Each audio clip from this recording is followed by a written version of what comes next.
ஓம் ஸ்ரீ மகா பெரியவா சரணம். தெய்வத்தின் குரல் இரண்டாம் பாகம். தலைப்பு வேதமதம். சிக்ஷை வேதத்தின் மூக்கு. அத்தியாயம் 71. சுதேச விதேச மொழிகளும் லிபிகளும்.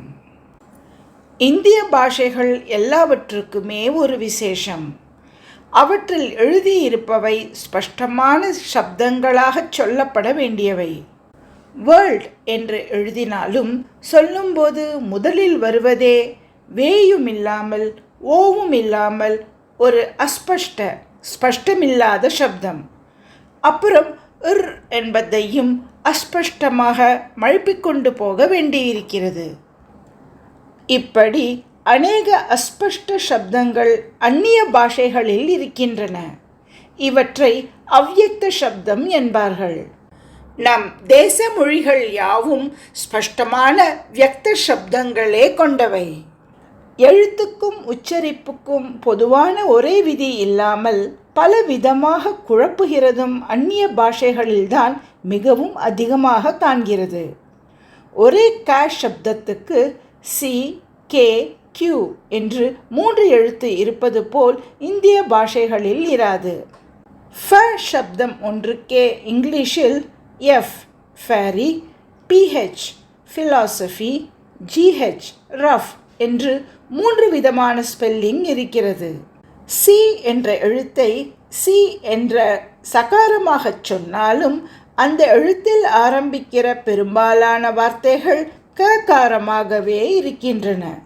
செல், செல்லுலாய்ட், சினிமா மாதிரி ஏதோ சிலதில்தான் சிக்கு சகார சப்தம் இருக்கிறது. இன்னொரு பக்கத்திலோ அந்நிய பாஷைகளில் ஒரு எழுத்துக்கே வெவ்வேறு சப்தமும் இருக்கிறது. மேலே சொன்னபடி சி என்பது க, ச இரண்டுக்கும் வருகிறது.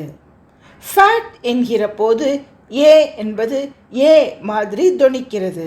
ஃபாஸ்ட் என்கிற போதே அதே ஏ ஆக தொனிக்கிறது. சில ஸ்பெல்லிங்குகளுக்கும் உச்சரிப்புக்கும் சம்பந்தமே இல்லை.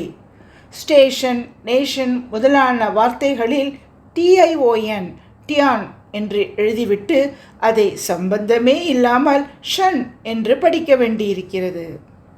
ரோமன் ஆல்பபெட் என்கிற இங்கிலீஷ் முதலான பாஷைகளின் லிபியில் 26 எழுத்துக்கள் இருப்பதால் முதலில் கற்றுக்கொள்ள சுலபமாக இருக்கிறது. நம் தேச பாஷா லிபிகளில் நிறைய எழுத்து இருப்பதால் முதலில் சிரமப்பட்டே தெரிந்து கொள்ள வேண்டியிருக்கிறது. ஆனால் இப்படி ஒரு வருஷம் கஷ்டப்பட்டு பாலசிக்ஷை வாசித்து விட்டால் பிற்பாடு அந்த பாஷையில் உள்ள சகல புஸ்தகங்களையும் கிருகிருவென்று வாசித்து விடலாம். இங்கிலீஷிலோ எம்ஏ பாஸ் பண்ணின பிறகு கூட அநேக வார்த்தைகளின் உச்சரிப்புக்கு டிக்ஷனரியில் போட்டிருக்கிற உச்சரிப்பு விளக்கத்தை பார்க்க வேண்டியிருக்கிறது. இப்படி இந்திய பாஷைகளுக்கு இருக்கிற சிறப்பு இந்திய பாஷைகளுக்குள்ளும் சமஸ்கிருதத்துக்கு பரிபூர்ணமாக இருக்கிறது. இதனால் நம் தேசத்தை விட அந்நியமானது மட்டமானது என்றோ, நம் தேசத்திலேயே சம்ஸ்கிருதத்தை விட மற்ற பாஷைகள் தாழ்த்தி என்றோ நான் சொல்லவில்லை. சில ஃபேக்டுகளை, நடைமுறை உண்மைகளை சொன்னேன், அவ்வளவுதான். சப்த பிரம்மாத்மகமாக இருக்கப்பட்ட பரமாத்மாவின் பரிபூர்ண ஸ்வரூபமாக சம்ஸ்கிருதம் இருக்கிறது என்று தெரிவதை சொன்னேன். எல்லா பாஷையும் எல்லாருக்கும் பொதுதான் என்ற மனப்பான்மை வர வேண்டும்.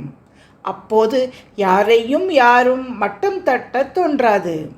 பரஸ்பரம் அபிப்பிராய பரிவர்த்தனைக்காக ஏற்பட்டதே பாஷை என்ற அடிப்படையான உண்மையை மறந்துவிட்டதால் தான் இப்போது தாய் பாஷை ஒன்றிடமே வெறி மாதிரியான பற்றுதல், பிற பாஷைகளிடம் துவேஷம் எல்லாம் ஏற்பட்டிருக்கின்றன. மற்ற எல்லா விஷயங்களிலும் பரந்த மனப்பான்மை, இன்டர்நேஷ்னல் அவுட்லுக், அதாவது சர்வதேச நோக்கு என்று சொல்லிவிட்டு இந்த பாஷை விஷயத்தில் மட்டும் இத்தனை குறுகின புத்தி வந்துவிட்டதை பார்க்கிற போது பரிதாபமாக இருக்கிறது. சம்ஸ்கிருத சப்தங்களை சிக்ஷா சாஸ்திரம் எப்படி ஸ்பஷ்டமாக நிர்ணயித்து கொடுத்திருக்கிறது என்பதில் ஆரம்பித்து பெரிய பாரதமாக மொழி ஆராய்ச்சி சண்டைகளில் கொண்டு விட்டுவிட்டது.